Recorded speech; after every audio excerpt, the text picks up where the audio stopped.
बिस्मिल्लाहिर्रहमानिर्रहीम। अस्सलाम वालेकुम नाज़रीन, आप यूट्यूब चैनल देख रहे हैं। मैं इमरान खान हूँ। नाज़रीन, काफ़िले आगे की तरफ बढ़ रहे हैं। आज़ाद कश्मीर में मीरपुर के बहुत सारे इलाकों से लोग बहुत बड़ी तादाद में निकले। इनमें नौजवानों की तादाद ज़्यादा है। ये मोटरसाइकिलों पे, गाड़ियों पे, बसों पे, वैगनों पे जिसको जो सवारी मिल रही है वो सवारी लेकर निकल रहा है। आज़ाद कश्मीर के झंडे इन नौजवानों ने उठाए हुए हैं और ये अब रावलाकोट की तरफ बढ़ रहे हैं। बहुत देर तक कोशिश की जॉइंट अवामी एक्शन कमेटी ने कि मुज़ाकरात के ज़रिए से किसी तरह कोई मसला हल हो जाए और कुछ फेस सेविंग जॉइंट अवामी एक्शन कमेटी को भी मिल जाए, मुतालबात भी तस्लीम हो जाए और जो गवर्नमेंट है उसको भी कुछ ना कुछ फेस सेविंग मिल जाए। लेकिन बीच का रास्ता निकल नहीं पाया। फजल रहमान साहब ने बार बार दरख्वास्त की। उनकी दरख्वास्त के ऊपर इन्होंने अपना लॉन्ग मार्च कई मरतबा मुलतवी किया, लेकिन अब ये मुकम्मल तौर पर दीवार के साथ लग गए थे। अब कोई और रास्ता बचा नहीं था। जो कल मुज़ाकरात हुए जहां पे डेडलॉक पैदा हो गया, वो चीज़ें मैं अब आपके सामने रखता हूं, क्योंकि अब सोर्सेज ने बताया, जो लोग मुज़ाकरात का हिस्सा थे ना, उनमें कुछ लोगों ने बताया कि हम सालसी कर रहे थे और ये ज़्यादती किस नौइयत की हुई है और इसकी वजह क्या है। अब जो मुतालबात रख दिए हैं जॉइंट अवामी एक्शन कमेटी ने अपना लॉन्ग मार्च शुरू होने के बाद, वो ज़्यादा सख्त हैं। यानी आज सारा दिन ये काफ़िले पहुंचेंगे रावलाकोट में और कल ये काफ़िले रावलाकोट से निकलेंगे और जाएंगे मुजफ्फराबाद की तरफ। ये पहली मरतबा आज़ाद कश्मीर में एक इलेक्शन होने जा रहा है जिस इलेक्शन को कोई डिस्कस नहीं कर रहा।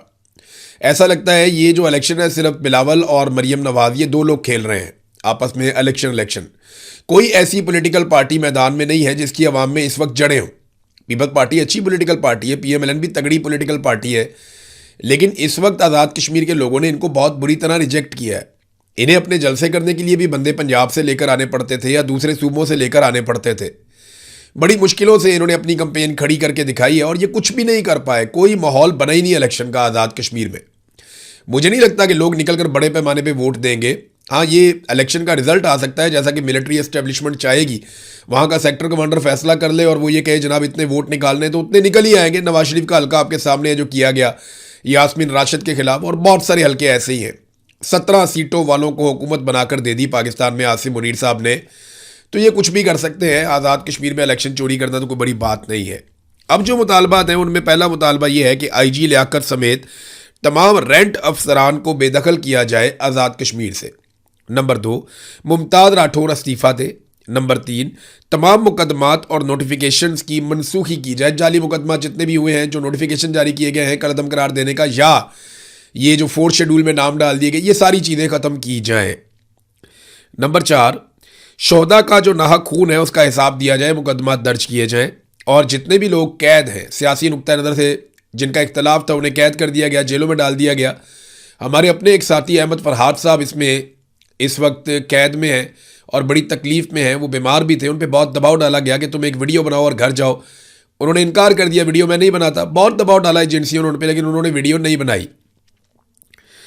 तो वो कह रहे हैं जी कि जो जितने कैदी हैं उनको भी रिहा किया जाए।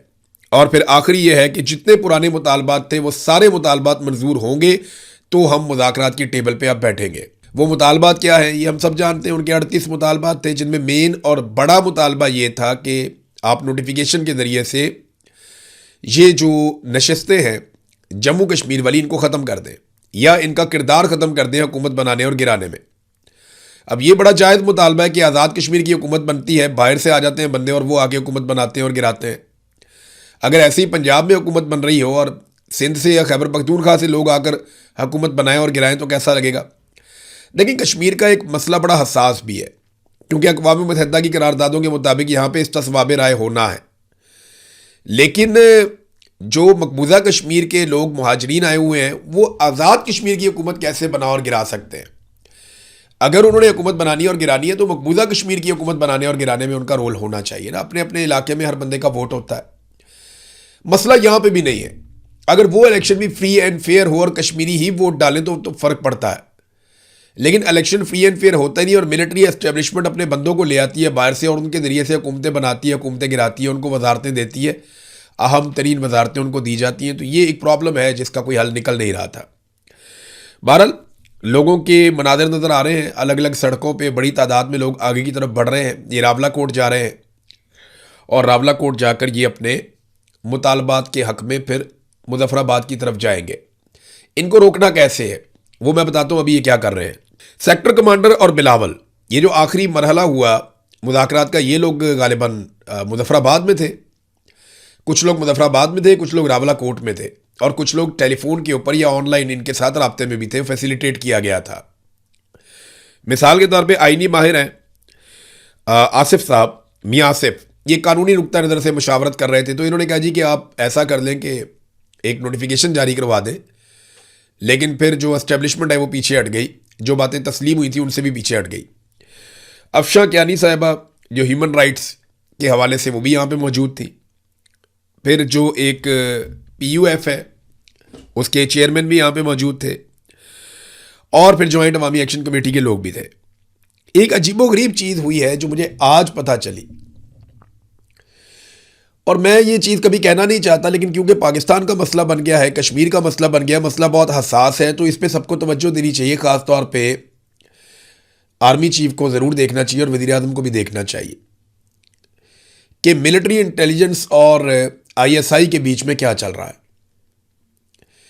ब्रिगेडियर फाइक के हवाले से मुझे सोर्सेज ने यह बताया कि उन्होंने ये गिला किया ब्रिगेडियर फाइक ने कि आप MI के कहने के ऊपर यह एहतजाज कर रहे हैं, आप MI के कहने के ऊपर आप आगे बढ़ रहे हैं, लॉन्ग मार्च का ऐलान कर रहे हैं, आप ज्यादती कर रहे हैं, आपके पीछे MI का हाथ है। ये ताना उन्होंने दिया, MI आपको बैक करती है, इनके कहने पर आप लॉन्ग मार्च कर रहे हैं। तो ये एक सर जंग चल रही है मिलिट्री इंटेलिजेंस में और ISI में। ये बहुत सारे लोग पहले भी रिपोर्ट करते रहे हैं और बार बार इसके ऊपर बात होती है कि जनाब इस वक्त जो मिलिट्री इंटेलिजेंस है और जो ISI है, इनके बीच में एक सर्द जंग जारी है, इख्तियारात के लिए, ताकत के लिए, आने वाले ओहदों के लिए। तो अब ये जो, और दोनों लोग जो है वो आसिम मुनीर के तो बहुत करीब है, लेकिन मामला ये है कि कौम तनख्वाह इनको आपस में लड़ने के लिए नहीं देती।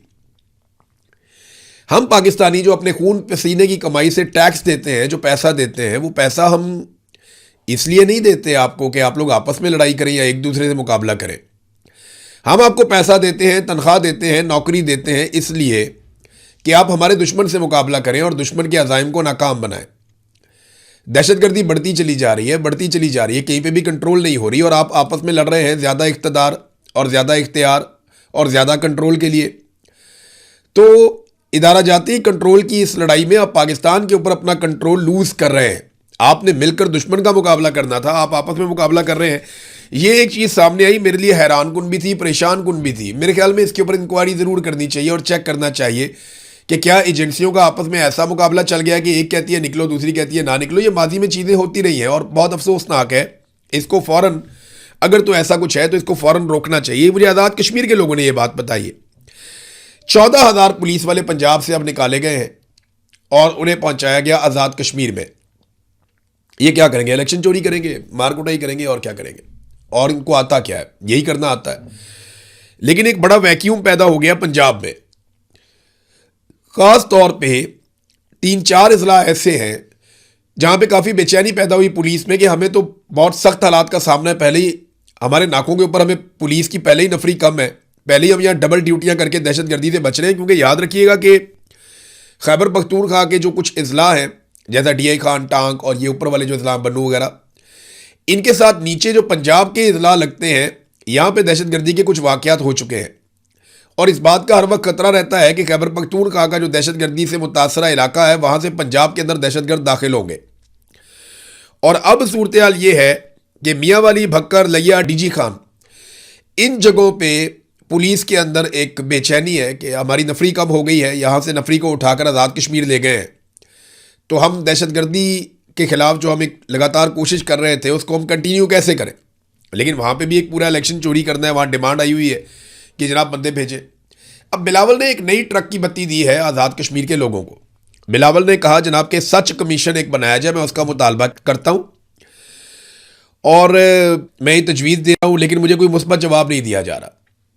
यार बिलावल, हम बेवकूफ़ हैं, हम रोटी को चोची कहते हैं। भाई तुम्हारी हुकूमत है, वहाँ पे बना लो कमीशन। या बिलावल को कमीशन बना के किसने देना है? आज़ाद कश्मीर एक अलग खित्ता है, एक अलग मुल्क बना हुआ है। वो आज़ाद कश्मीर, याद रखिएगा, पाकिस्तान का सूबा नहीं है, एक अलग कंट्री है जहाँ का सदर और वज़ीर आज़म होता है, और वो बिलावल का है। तो बिलावल को अगर वहाँ कोई कमीशन बनाना है तो बिलावल को कौन रोक सकता है? बिलावल बुलाए उसको, फैसल राठौड़ को, अपने वज़ीर आज़म को, और सबको इकट्ठा करके बोले कमीशन बनाओ। इन्हें कमीशन बनाना पड़ जाएगा, फ़ौरन बना देंगे। बात यह है कि बिलावल बेवकूफ़ बना रहा है सबको, और वो ये कह रहा है कि जनाब हम कमीशन बनाना चाहते हैं। मैं ये कह रहा हूं कि एक सच्चाई पर मबनी एक कमीशन बनाया जाए जो सच सामने लेकर आए, चीज़ों को ठीक करे। तो वो कमीशन बनाने का मेरा मुतालबा नहीं माना जा रहा, डूब के मर जाना चाहिए, मुतालबा नहीं माना जा रहा भैया आपका। क्योंकि मुतालबा आप कर किससे रहे हैं? आपकी अपनी सरकार है वहां पे, आपकी हुकूमत है वहां पे। तो हुकूमत भाई तुम्हारी है, तुम ही लोगों ने ये सारा कुछ किया है, तुम ही फोर्सेस लेकर गए हो, तुम ही ने ऑपरेशन किया है, तुम ही ने कलदम करार दिया है, तुम ही ने जो है वो लोगों के सरों के ऊपर इनाम रखा है।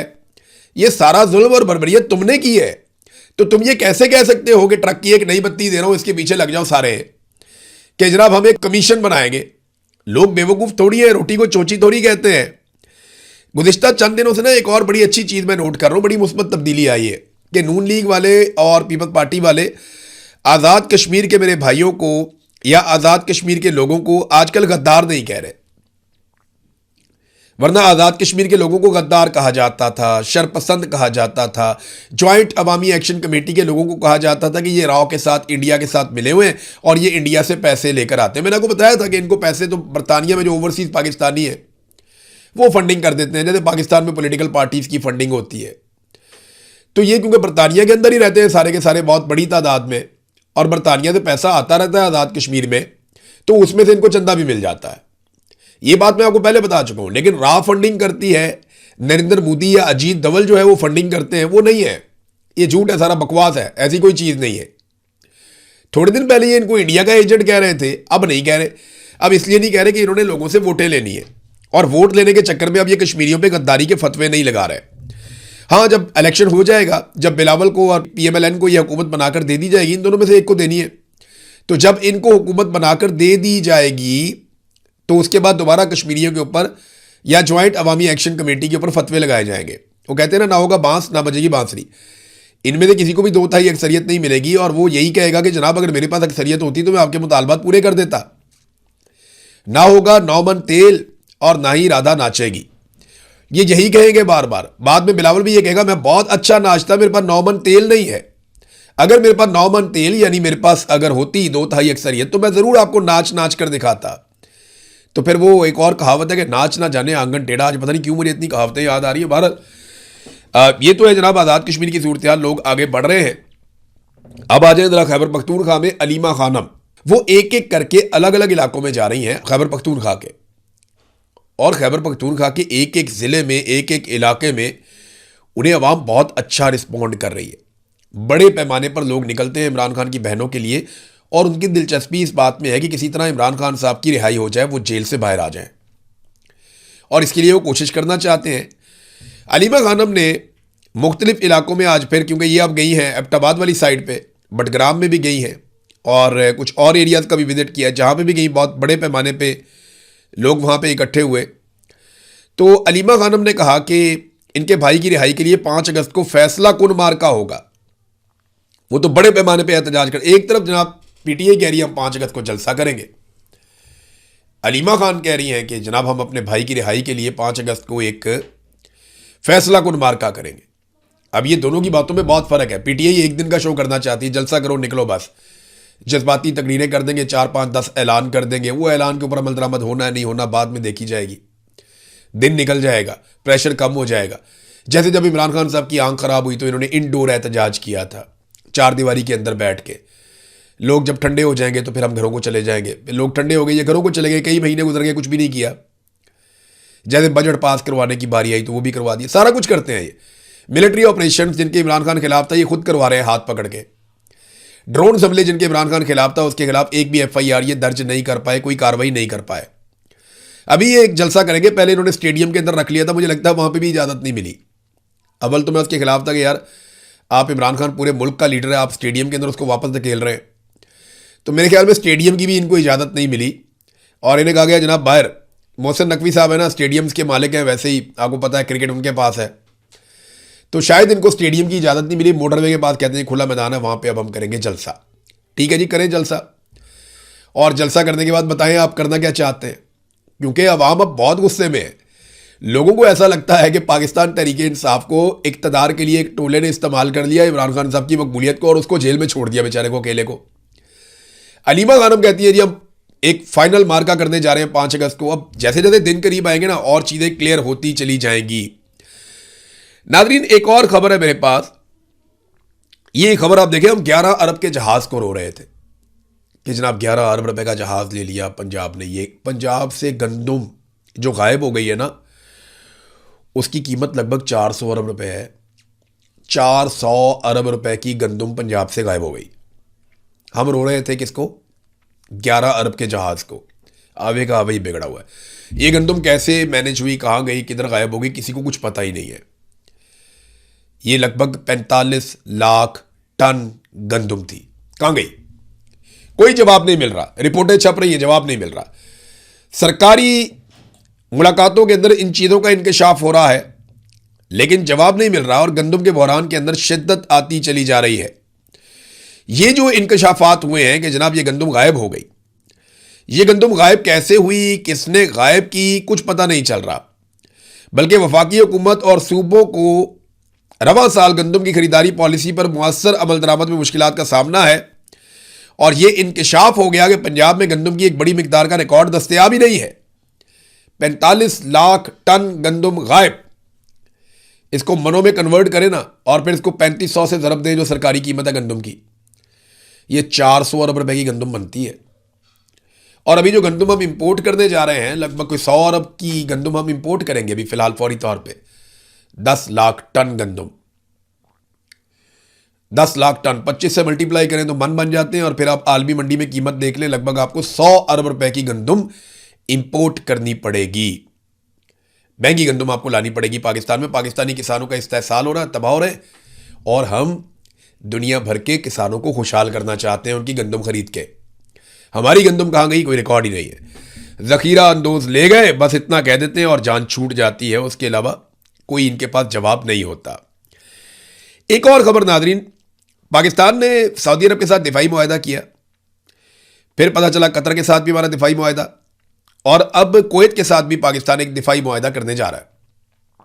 कुवैत की जो सरकार है उसने इसकी मंजूरी दे दी है, लेकिन बतौर पाकिस्तानी मैं नहीं जानता। कैबिनेट के लोगों से बात हुई तो वो कहते हम भी नहीं जानते। एमएनएज और एमपीएस से, सेनेटर से बात हुई, उन्होंने कहा जी हम भी नहीं जानते।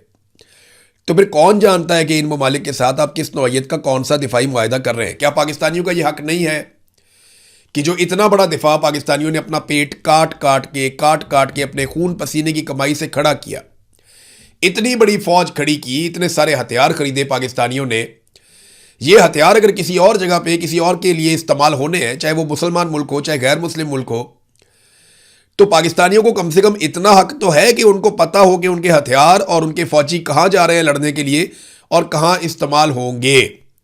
और उसमें पाकिस्तानियों की कॉन्सेंट भी शामिल होनी चाहिए अगर थोड़ी सी भी जमहूरियत आपके अंदर बाकी है तो ये आप बात अपने जहन में रखें कि दिफाई नुक्ता नज़र से मुआहदे पाकिस्तान करता चला जा रहा है, लेकिन उन मुआहदों में क्या लिखा है इसके बारे में पाकिस्तानी अभी तक कुछ भी नहीं जानते। अब तक के लिए इतने, अपना ख्याल रखिएगा, अपने इस चैनल का भी। अल्लाह हाफ़िज़।